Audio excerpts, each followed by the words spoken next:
What is up, everybody? I'm back with another video, man. Turning into how the NBA looked 10 years ago by Swish Out. Let's get into it. And now it's going to be a long, painful summer before they get a chance to respond. As we said, they came together here in the Eastern Conference playoffs, but it all came apart after taking a 2-1 lead in his best-of-7 series.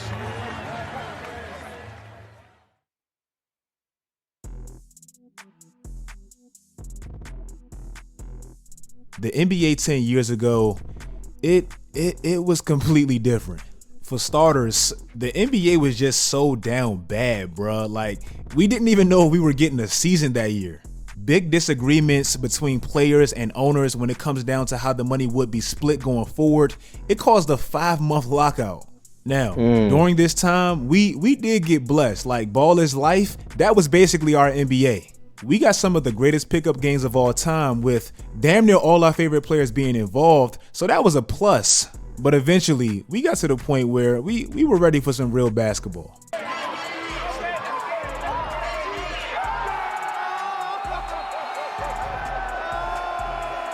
Entering that December, the players and the owners finally came to a mutual agreement that would help benefit some of the smaller market teams that were vastly struggling and help balance out that power structure between players and owners. At that time, players damn near ran everything, still kind of do.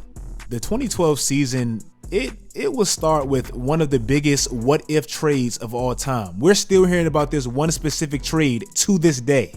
Literally, one of the biggest reasonings for the lockout even happening in the first place was small market teams not feeling like they can thrive in this new big city, big star league. So of course, David Stern wasn't going to allow this fresh off a lockout, especially with Dwight Howard likely coming right after that, so it got blocked. Chris Paul would still find himself in LA, but now he was next to a second-year player instead of a 5-time champion. Unlike the new 2Ks, NBA 2K12 would actually show mad growth with a brand new greatest mode feature. For me being like a 14-year-old basketball fan at the time, this was like a good teaching mode for me. I could literally take all-time legends in a video game and actually live out some of their all-time moments in the NBA. Moments I didn't even get to see because I was too young. That was a pretty cool feature for me. Fun fact, that 2K got the highest IGN rating in NBA 2K history, so unfortunately, it's been pretty down from there. No, I ain't gonna lie. It hasn't been all bad since then, you know what I'm saying? 2K22 pretty good, bro. After LeBron tragically left Cleveland in 2010, the league felt bad enough and they played bad enough to grant them that #1 pick. And, you know, it worked out pretty well for him. They got Kyrie Irving in 2011. He won Rookie of the Year in 2012. The season would kick off on Christmas Day, with now a temporary 66-game season as opposed to an 82-game season. The reigning MVP, he picked off exactly where he left, beginning the season with a game-winning floater over Kobe Bryant's Lakers. Earlier that month, D Rose signed a $94 million contract at 22 years old. Now that doesn't sound like that much right now, but at the time, that was crazy. Big money. Yeah. The only reason he got that much money that early in his career was literally because of the Derrick Rose rule.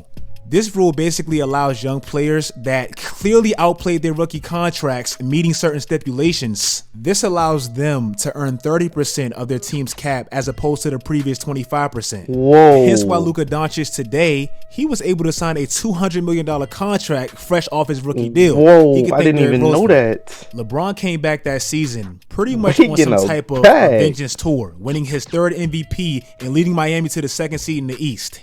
A young OKC team, they looked extremely dominant, winning 71% of their games, having Kevin Durant be the first player since Jordan to win 3 consecutive scoring titles. Russell Westbrook making his 2nd straight All-Star team, and James Harden won the 6th Man of the Year damn near unanimously. All this, and the oldest out of all 3 of them was 23 years young. That's crazy. That's crazy. That season, Mark Jackson took over as the head coach for the Golden State Warriors, and they haven't really looked back since.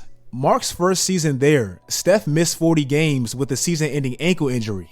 But somehow, that one specific injury and Steph's injury-riddled past, that became crucial and somehow beneficial to the dynasty of the Warriors. Steph's early injury struggles, that kind of forced him to sign a more team-friendly deal with the Warriors. That one friendly deal off that one injury 2012 season from Steph, that gave them the flexibility to get Andre Iguodala, Sean Livingston, Kevin Durant, sign Draymond Green. If you look at that 2017 roster, look at where Stephen Curry was in the payroll. That was the last year of that friendly-ass contract. Also this season, Jeremy Lin would briefly take over the league, putting up all-star numbers for like a 3-week span. But I remember that. He would come back down to earth. And unfortunately, a knee injury ended his year and Linsanity as we knew it. Yeah. At the trade deadline, all we really heard about was the Dwight Howard trade scenarios, as it seemed like he was openly available.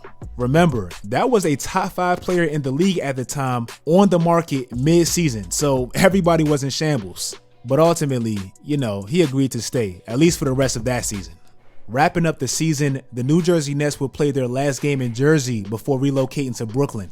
And the Charlotte Bobcats that year, well, they won 7 games and set the record for the worst single season winning percentage in NBA history. I remember that. This included a 23-game losing streak to conclude their season. I don't know if they did that 23 to welcome Jordan to Charlotte. I don't know, bro, but that was pretty terrible. Going into the 2012 playoffs, it was nothing but excitement, but unfortunately, there were a few letdowns. The Bulls, they were the number 1 seed for the second straight year, winning a league-high 50 games. But unfortunately, a career-altering ACL tear for Derrick Rose in the first round. Still thinking about what if this never happened, bro? Just what if? Just literally what if? That drastically shortened their playoff run. After Derrick Rose left, they just didn't have enough, and Philly beat them in just 6 games, making it only the 5th time that an 8th seed actually beat the 1st seed. A young, hungry, talented OKC team, they steamed and avenged all their previous playoff losses, and they made their first NBA Finals. Kobe would actually play his last playoff game of his career and score 42. This man left every damn situation on GOAT mode. And LeBron, he gave us 2, and yes, I say 2 because the first one is vastly underrated. He gave us 2 of the greatest back-against-the-wall performances ever, and he made his 3rd NBA Finals. The NBA Finals, it would be a great matchup on paper with now 6 first-ballot Hall of Famers split between the 2 teams. But a hungry, embarrassed LeBron, fresh off of what just happened a year prior, he just wasn't going to rock, bro. I'm sorry. OKC lost in 5, but it was okay because they were young, confident, and sure. Bro, I feel so bad for Thunder fans because I ain't gonna lie, it's looking up. It's looking up for y'all for like the next, I say 5-10 years. Y'all don't have no stars no more.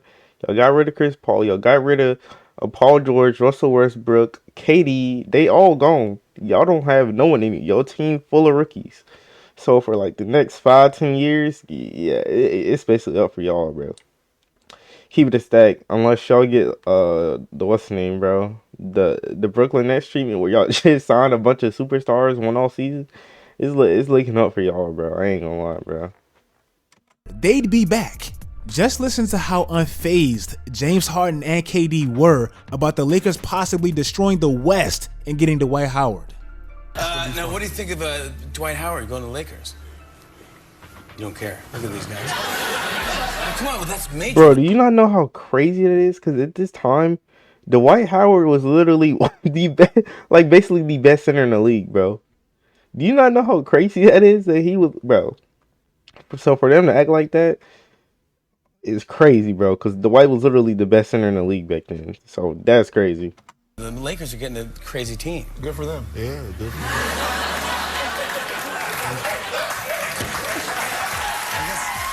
That's so crazy, bro. No more 6-man for him. He'll start with Jeremy Lin in the Houston backcourt. In your mind, Mark, and for people you talk around the league, how does this affect Oklahoma City's power rankings in the Western Conference and how they deal with the other teams in the West, especially the Lakers? Bro, yeah, the NBA was so different 10 years ago, bro. Bro, 10 years ago when nobody shooting threes for real, you know, I was saying everybody was just trying to drive in. But now, bro, teams taking the 10, 15 threes a game, bro. No, probably more than that, like 20 some, honestly. Probably 20 some threes a game, bro. Steph Curry really influenced like a whole generation of basketball, bro. That's crazy, bro, to think about that he really influenced like a whole generation of basketball. But yeah, bro, I'm talking too much. That's gonna be the end of this video, bro. You know what I'm saying? Like, comment, and subscribe, and we out, bro.